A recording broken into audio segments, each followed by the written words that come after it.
How's it going, guys? It's Junkie here, and in today's video we're going to be reviewing this device right here. This is the Lenovo K3. I'm really digging it. It's really cool. It's got some good features to it. It's a solid Android device. So we're going to do a full review of it and my experience with the device.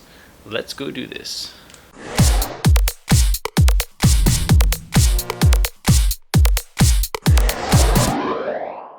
Let's unbox and check out this awesome device. Inside the box, you're going to find obviously the phone with the nice Lenovo branding on the back. Under here, you're going to find some accessories. Obviously, here you have the USB cable for charging, the power brick right there, standard power brick, nothing too exciting. And then inside the box, I think that's about it. Yeah, that's it. Very empty there. But you will find over here your manuals. So these are all in Chinese. I think this is from a Chinese manufacturer. That is everything that's in the box. As you turn the phone, you can see that on the side here we have a power button, volume up and down, along with your camera and your dual LED flash. If we turn to the top, you have your charging port, which is a little uncomfortable, and then your headset jack. This other side is completely blank. The back does have a back-facing speaker along with a microphone pickup, and if we flip it over again, here is your camera and dual LED.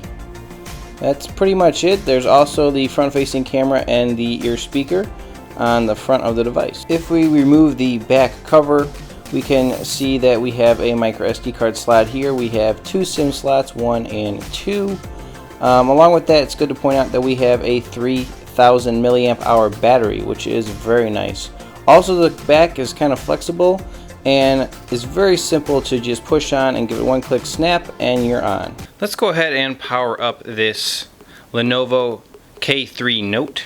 And while we're doing that, let's go ahead and talk about some of the specs on this device. This is rocking an octa-core processor by MediaTek, and it's running at a CPU speed of 1.7 gigahertz, which is really awesome. Has 2 gigs of RAM, 16 gigs of internal storage. Now that actually correlates to more like 10 of usable space, and you can see it boots up quite quickly. There you go. I'm going to go ahead and unlock it. Now, what also is nice, this does have a really pretty decent front-facing camera.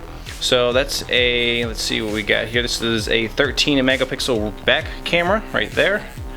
And the front-facing camera, let me go ahead and switch it. Right there. Hello.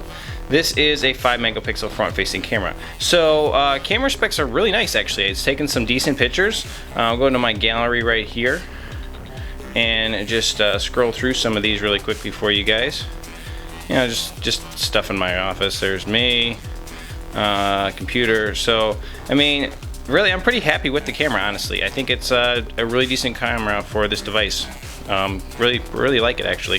It does shoot in 1080p, I think 30 frames per second for HD video. So those are your options. Now this launcher is very minimal. It's very basic. You can see that all your apps are right here on the home screens. There is no, you know, app drawer, as it were, on at least stock on the stock launcher. Now let's go ahead and just talk a little bit more about these specs on here. So this does rock Android. I'll show it to you right up here if I can get into settings. Voila. And about device and device information, right there it is, Android 5.0, which is Lollipop, so that's really awesome. So very new Android system on it as well. Some of the other specs I'd like to point out to you guys is this screen. This is a 5.5 inch screen. This is a big screen for Android anyway. And I like them. I like phones this size, and this is nice. This is 1080p. This is not 4K, it's 1080p.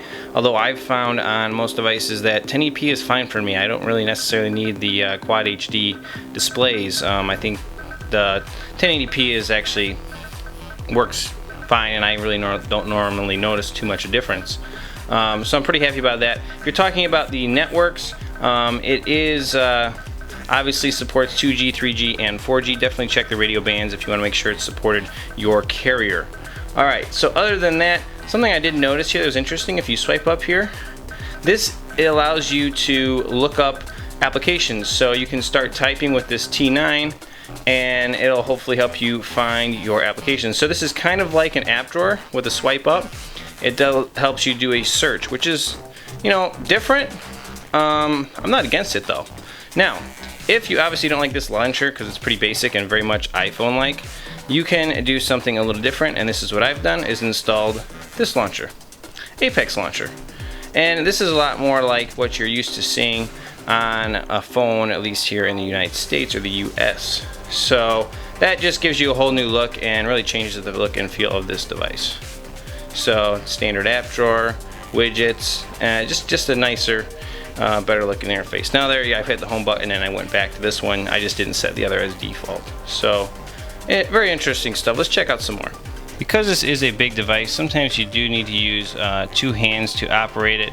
It doesn't bother me, but the one-handed operation is a little bit difficult. Something that's cool in here is Theme Center, and this is for the stock launcher.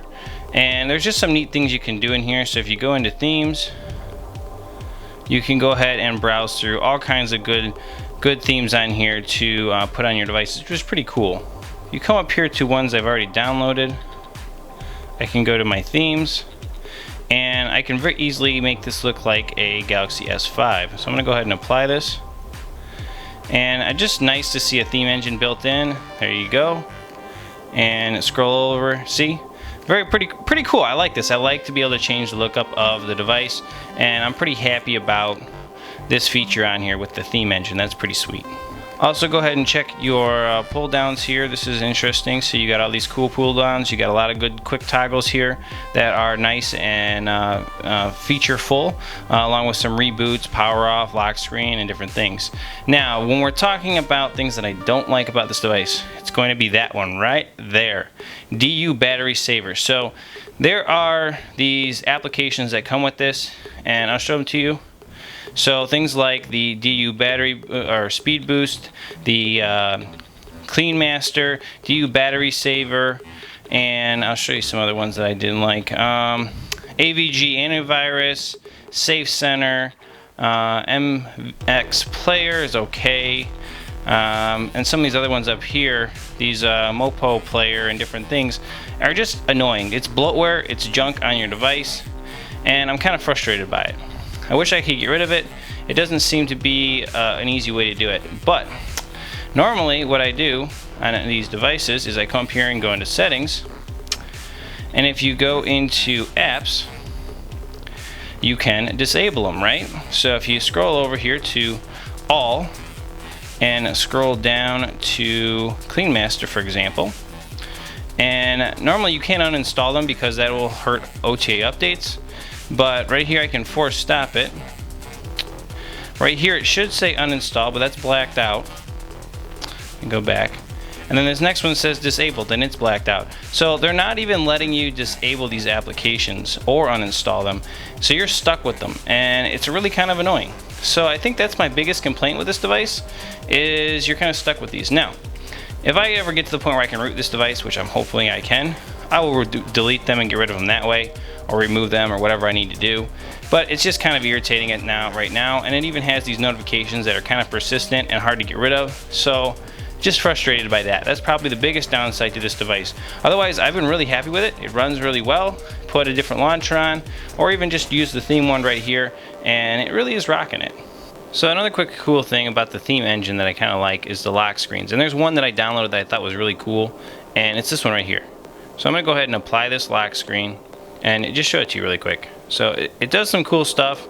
Basically, if you go ahead and lock it and unlock it, it comes up with these bubbles. You can launch your camera right there, or if you tap the main bubble, all the other bubbles turn into other applications you can launch. So I'm going to launch Apex Launcher, and boom, you go right into it. So it's just really neat. It's a cool shortcut to a lot of your applications that you use, and I really dig this shortcut / lock screen. I think it's really cool.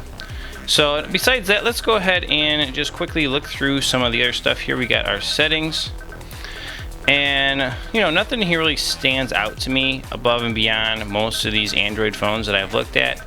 There's some cool notification stuff in here that you can do It's kind of neat, hiding notification bars and different things like that. So that's nice. Character settings, some things you can do in here with light up the screen when you do different things. So that's also cool. Extra customization is always welcome. This is interesting. I've never seen this in an Android device before. And this right here is schedule power on off. So you can schedule to turn your phone off at a certain time and then back on later. So that's just unique. I've never seen that on a device before, and I'm just curious about it. So let me know if you've seen that before. I thought that was kind of cool. Just something different for me. Otherwise, the rest of this, like I said, looks pretty standard. I'm really sad I can't disable applications. That's been kind of blocked. Really sad about this thing running all the time. And what I found is sometimes even when you unlock your device, it comes up on the lock screen and kind of tries to get you to mess with these DU stuff, which is just irritating. But other than that, those are probably the biggest downsides. Now, the best part about this, guys, what do you think this device cost? That is the beauty. You can get this online for right about 160 US dollars. I got this thing from China. It took about a couple weeks to get here, but 160 bucks. That's not bad at all. As long as this works with your carrier, check the baseband radios or the radios on the device, 4G, 3G, 2G, what radios that it covers, what bands it covers, and if it covers yours, I would definitely recommend it. I think it's a cool Android device. Again, the K3 Note, very awesome by Lenovo. So that's gonna wrap it up for me here. Please comment, tell me your thoughts on this device if you have it.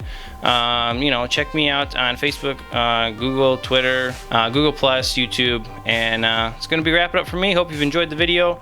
Quick review here on this sweet Lenovo device, and we'll catch you guys in the next one. Root Junkie out.